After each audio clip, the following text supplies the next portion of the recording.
नाम जप के मुक जाओ नरना जीने, मुक जाओ नरना जीने, ओह मुक जाओ नरना जीना।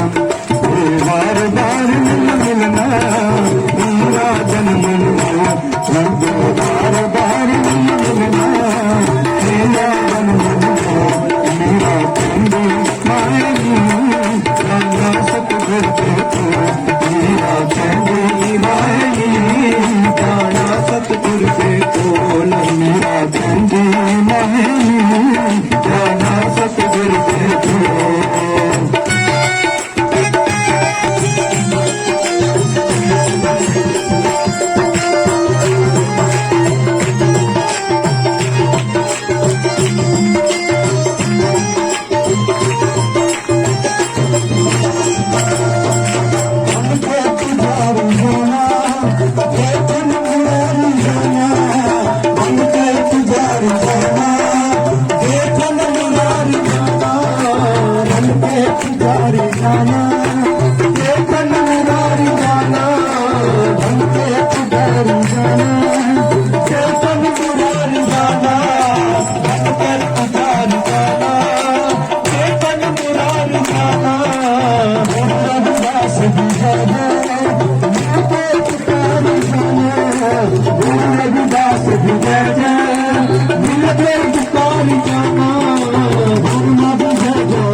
सतगुरु महाराज की, बोलो मीरा माई की, बोलो सतगुरु महाराज की।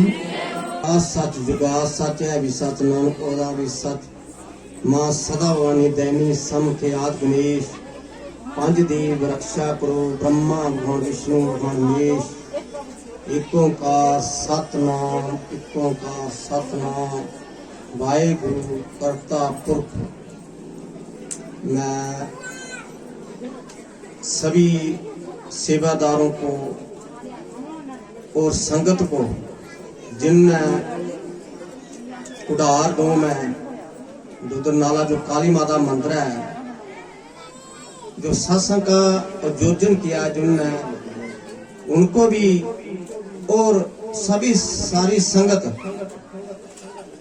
मुझे पता है कि एक जगह से नहीं है, कोई जम्मू से है, कोई कटरा से है, कोई पत्नीटाप से है। पूरी JNK की जो जहां संगत आई हुई है, मैं मां के आंगन में बैठे हुए सभी भक्तों को प्रणाम करता हूं, कोटि कोटि वंदना करता हूं। भगवती की कृपा का जे दुखमार सत्संग तरह तरह की बीमारियां का नाश करता है, मगर ये सोचने वही सोचे लाख बार, ये सोच में नहीं आता कि मन बुद्धि से पार है। आपको जो सोच में आता है वो संसार है, बुद्धि में आता है वो संसार है। जे आद सच है, जुगा सच है, जुगों जुगों का सच है। कुछ भगवती की कृपा हमें जहाँ के मेरे ऊपर कैमरा नहीं सेवादारों ने बुलाया है कि आज जो कृपा का अधिकारी होगा माँ उसको आज कृपा अवश्य मिलेगी। कृपा तो जहाँ वर्ष रही है विरले पैतर तो कोई जे उस पर कृपा माँ भगवती देगी। बाकी आज गुरु रविदास की जयंती है। गुरु रविदास का आज प्रकटे दिसगा है। गुरु रविदास की जो माँ की पूर्णिमा में वो प्रकाश रूप में इस सृष्टि में आए थे। उनका एक ही काम था, परोपकारी कर्म किए उनने, समाज को बदला है और बड़े संकट से सामना करके छोटी जाति से मैं उनका जन्म हुआ था। मगर शास्त्र बोलते हैं कर्म बड़ा है, जाति बड़ी नहीं है, कर्म बड़ा है। तो अपने कर्म के मधुर से उनने लोगों का उद्धार किया, परोपकारी कर्म किए, समाज को बदलना। बिरले संत होते हैं ऐसे और एक ही संत हैं जो इस सृष्टि में जिनने माँ दुर्गा की मूर्ति चलाई थी। माँ दुर्गा के भक्त थे वो, मगर लोग उनको नहीं मानते थे क्योंकि उनके बचपन उसकी माता पिता का जो कर्म था उसके कर्म के अनुसार वो उनको मूर्ति की पूजा नहीं करना देते थे जो उच्चे जाति के लोग थे उनका विरोध करते थे।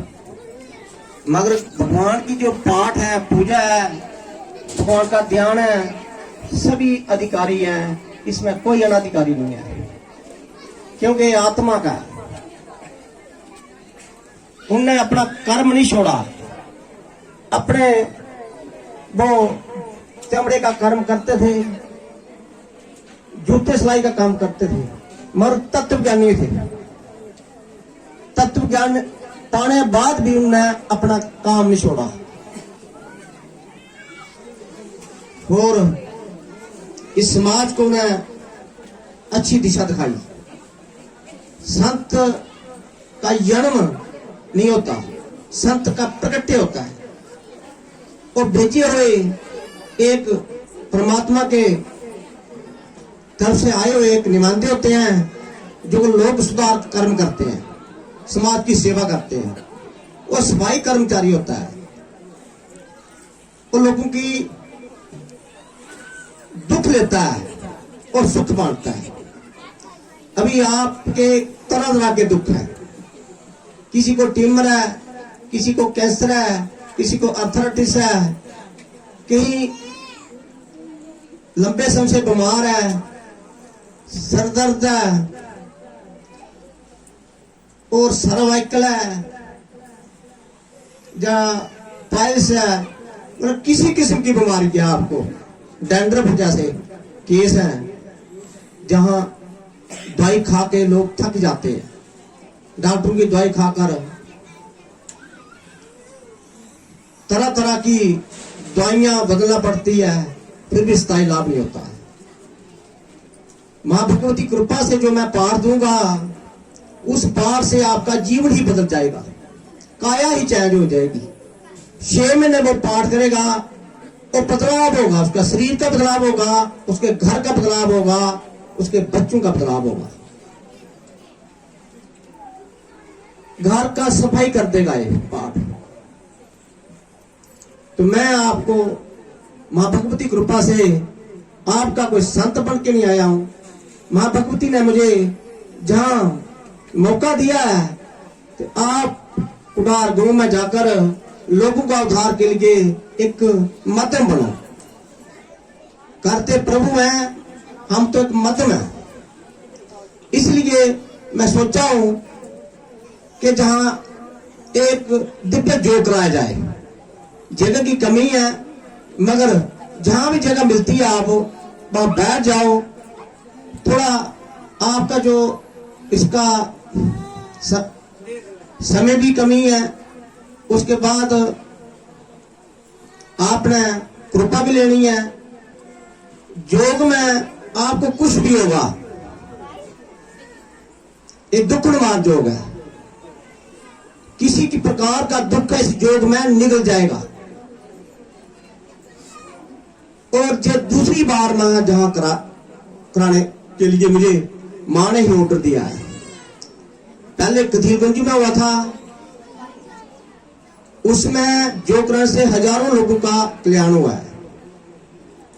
अभी जहां कुटार गांव में मां भगवती के आंगन में बैठे हैं आप सभी, चाहे कैसा भी है व्यक्ति, वो बैठक लगा के बैठेगा। आसन और हवन के 2-2-3 दिन तक लेके बैठो, वो अभी बेहतर तो हो जाएंगे। उस हवन जब घर में इसका पाठ के साथ जब हवन करोगे तो क्या है, घर की शुद्धि होगी।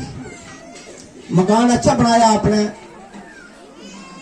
मगर घर में शुद्धि नहीं है। तो शुद्ध कैसे हुआ है? बेकार जो अतृप्त आत्माएं घर में आ जाती हैं, कर्मों के दोष, ग्रह दोष, पितृ दोष, ये दोषों के कारण व्यक्ति दुखी और पीड़ित होता है। दवाई काम नहीं करती। मैं आपको गीता पढ़ पढ़ भी बता सकता हूं, मगर आपका दुख दूर है, क्या फायदा? भूखे बदन हो निकबाला, भूखे बदन ही होता है। शरीर दुखी है, अगर कोई संत बोले कि आत्मा परमात्मा का नाम नहीं ले सकता, तब तक उसका शरीर सुखी नहीं हो जाए वो परमात्मा की तरफ नहीं चल सकता। एक व्यक्ति पानी में रुकता जा रहा है, दूसरा व्यक्ति बोलता है परमात्मा का नाम ले, पहले वो व्यक्ति बोलता है मुझे पानी से बाहर निकालो, पहले दुखों से बाहर निकलो। असाते रहोगे लोगों को, लंबे समय से दवाई खाना पड़ती है फिर भी ठीक नहीं होती। उस दवाई से साइड इफेक्ट हो रहे हैं। घर में कला,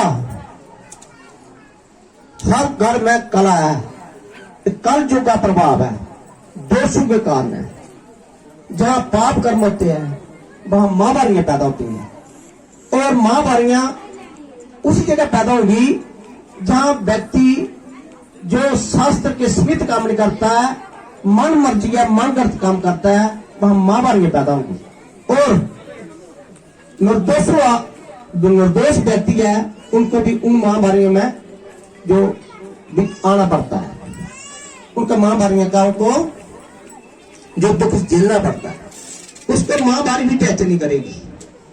इस पाठ जो मां भगवती ने एक जुगू जुगू का है, ये आज सच है, जुगा सच है, ये मेरा अपना नहीं है, ये शास्त्र होता है, शास्त्र में लिखा गया है। कहा था कि मेरा प्रसाद बांटो लोगों को। जय माता दी करना अच्छा है, मगर जय माता दी साथ प्रसाद भी मां का चखोगे तभी फायदा होगा। मंदिर में जाना अच्छा है, मगर मंदिर के साथ आप किसी महापुरुष का संग करके भी देखो। महापुरुष आपको अच्छे रास्ते में लगाएंगे, क्योंकि वो मन वृत्ति से पार हैं, वो मन वृत्ति से पार विचरते हैं। और जो संस्कारी व्यक्ति होता है वो दुखी क्यों होता है? वो मन वृत्ति में विचरता है। आप धोखा खा सकते हैं, महापुरुष आपको धोखे से बचाते हैं। महापुरुष का संग करने से कोई पराधीनता नहीं हो जाएगी। आप स्वतंत्रता है, अपने कर्म करो, कर्म प्रधान है, विश्व कर रखा जैसे करके पैसे बल चाखा। महापुरुष आपको कर्म में लगाते हैं। गीता का सिद्धांत कैसे कर्म करना है, गृह स्थिति में रह के कैसे आपने जीवन अपनी पालना है, बच्चों को पालना है, कैसे गृह स्थिति में मुक्त होना है। आत्म परमात्मा गृह स्थिति में भी आप पा सकते हैं, सिर्फ कर्म की कला बदलनी है। गीता के सिद्धांत पर निषेध